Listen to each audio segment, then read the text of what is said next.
नमस्कार, Ram Ram. BNA network के YouTube channel पर आपका स्वागत है। मैं हूं कुलभूषण। अगर आप अभी तक हमारे चैनल से नहीं जुड़े हैं तो कृपया चैनल को सब्सक्राइब कर लीजिए। मेरा विचार, मेरा कंटेंट आपको पसंद आता है तो वीडियो को भरपूर लाइक भी कीजिए।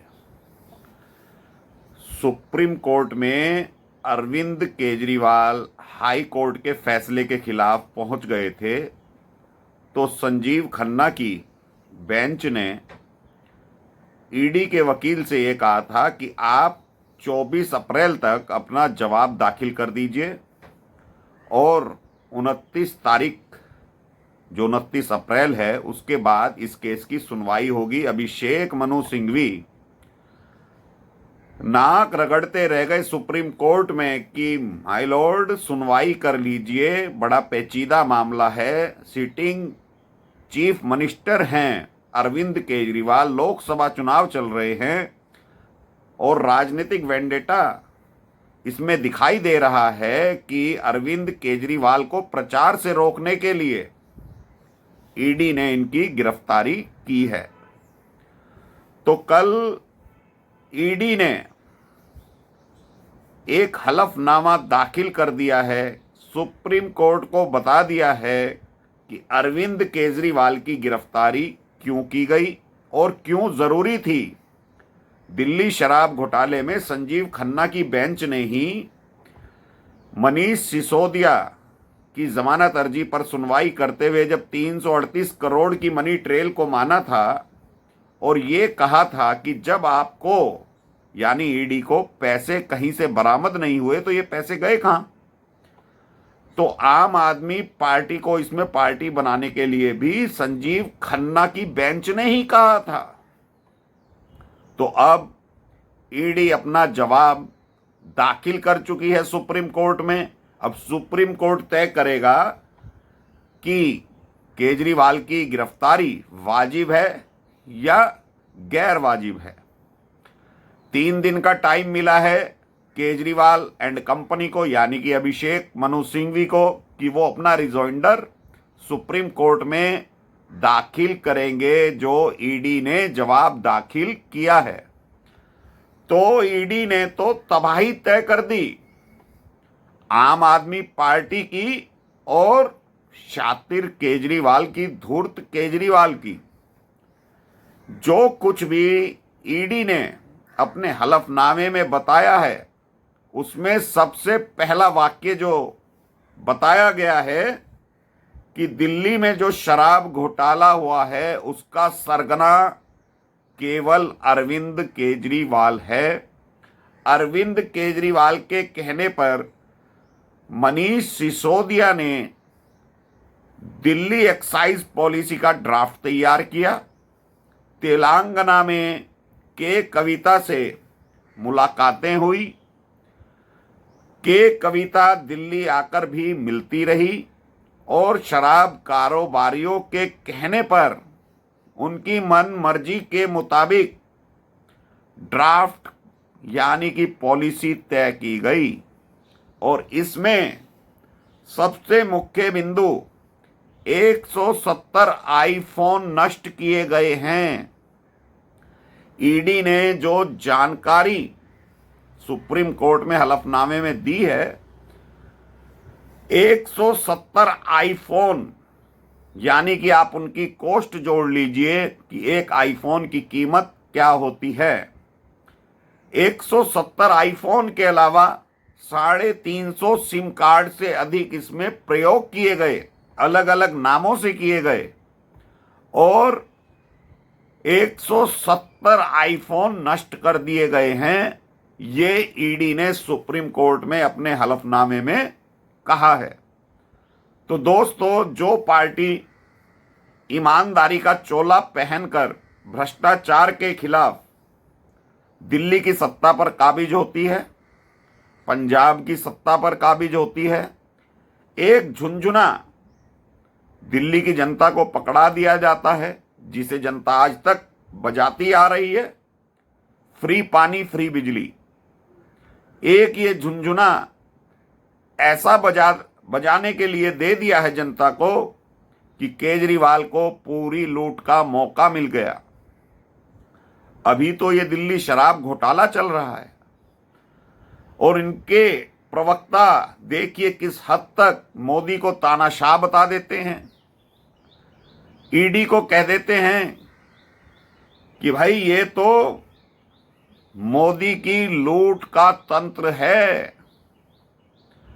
और ईडी ने हलफनामे में ये भी इंगित किया है, जो हाई कोर्ट ने अपने फैसले में कहा था और इनकी केजरीवाल की याचिका खारिज कर दी थी, वो सारे बिंदुवार क्रम ईडी ने भी इंगित किए हैं कि जो अप्रूवल बनाए गए, जो गवाह बनाए गए, वो कोर्ट की मर्जी से बने हैं, ना कि ईडी की मर्जी से बने हैं।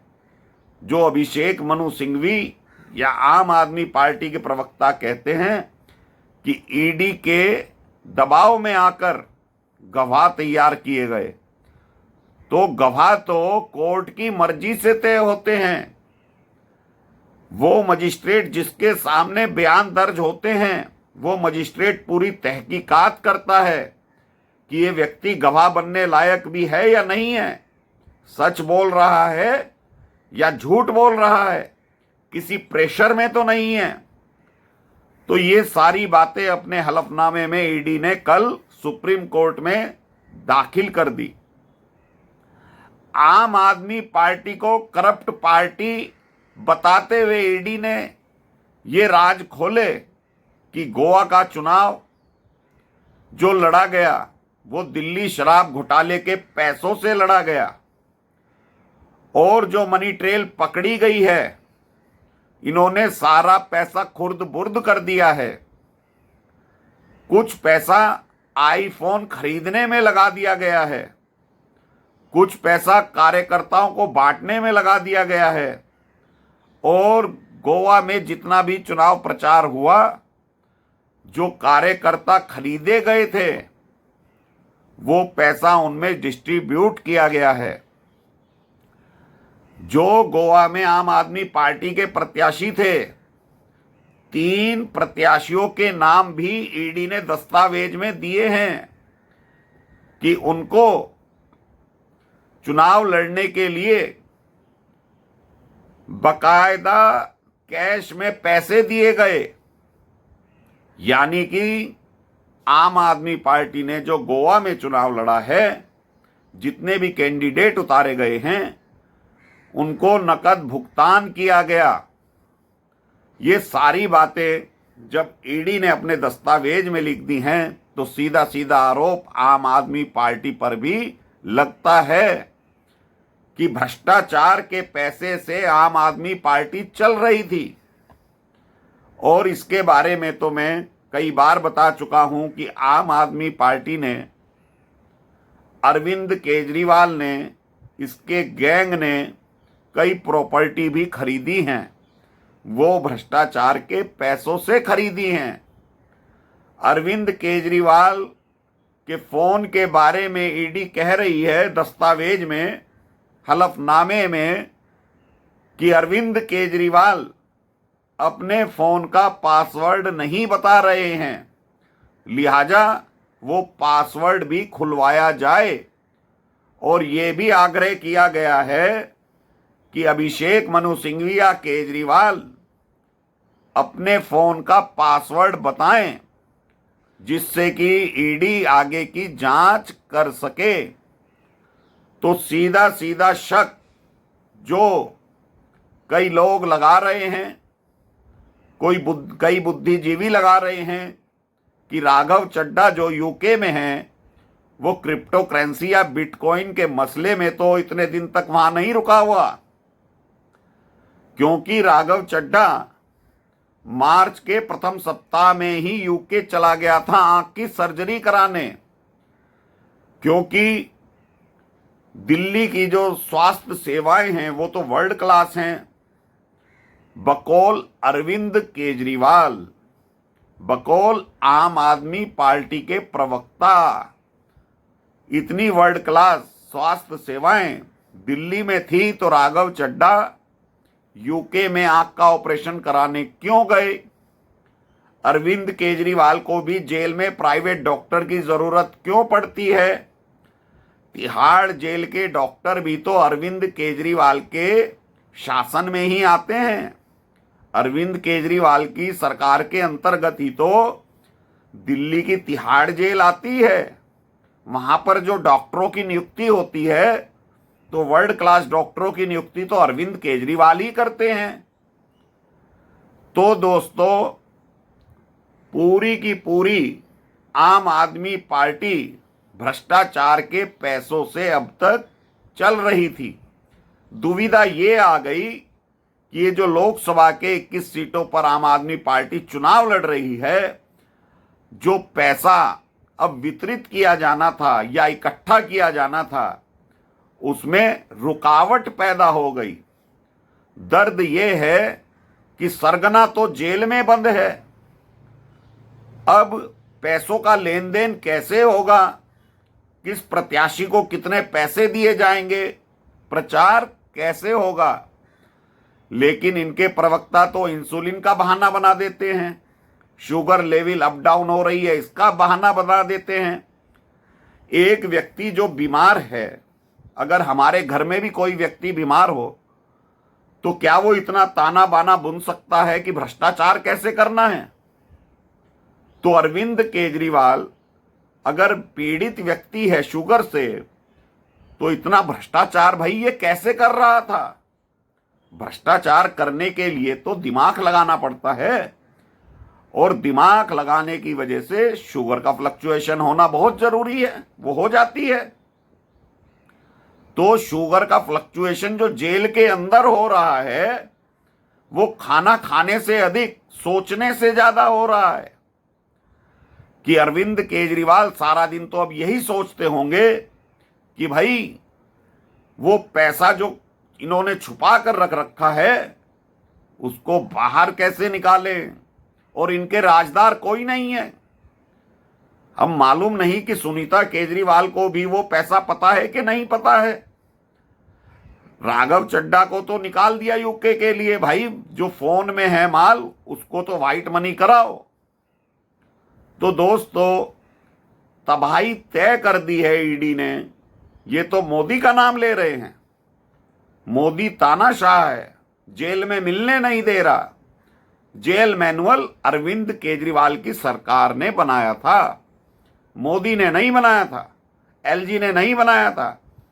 तुम्हारी विधानसभा में ही 2022 में पास हुआ है। तो दोस्तों, दिल्ली की सरकार जेल से चलाने वाला शातिर केजरीवाल बहुत गहरे सदमे में अभी जाएगा।